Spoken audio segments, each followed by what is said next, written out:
Example 3, paleontologists use measurements from fossilized dinosaur tracks and the formula V is equal to 0.15 s to the exponent 5/3 f to the negative 7/6 exponent, okay, to estimate the speed at which the dinosaur traveled. In the formula, V is the speed in meters per second, so that's our velocity, or speed. S is the distance between successive footprints of the same foot. And F is the foot length in meters. Use the measurement in the diagram to estimate the speed of the dinosaur. Okay, so this is the foot length right along here. That's his footprint. Okay, and then S is the distance between each footprint. So that would be here. So this would equal to S, and this is equal to the F value. All right, let's write this formula out here for us to use clearly.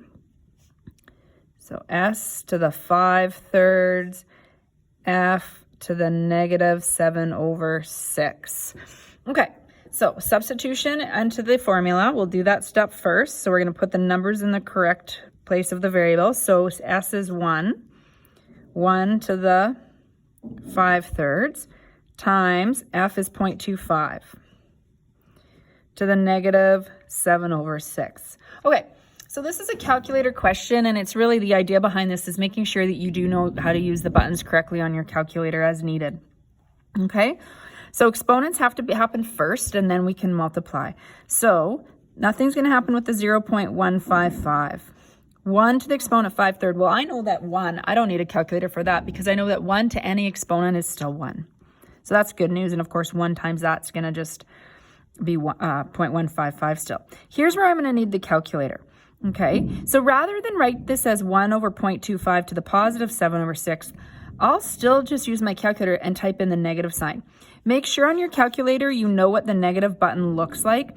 On my calculator, it looks like this, and I'll show you in a second, but on some calculators, it often might be a plus, dash, minus sign. So make sure you do that. Do not use the subtraction sign. So for example, I have a subtraction sign here, but this is where my negative button is.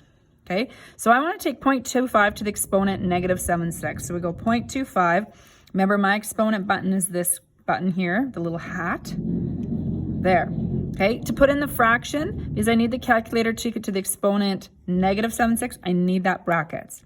I'm going to put in my negative sign, 7 divided by 6, and I close my brackets. So it's 0.25 to the exponent negative 7 divided by 6. I'm going to hit equals. So this is 5.0396842. I don't want to do any rounding. In fact, I'm going to leave this in my calculator. Okay, I don't have to multiply by 1. We know that's going to just still be there. So just go times 0.155, 0.78115105. Now, let me just move my calculator so I can see our rounding, and this is what V should be.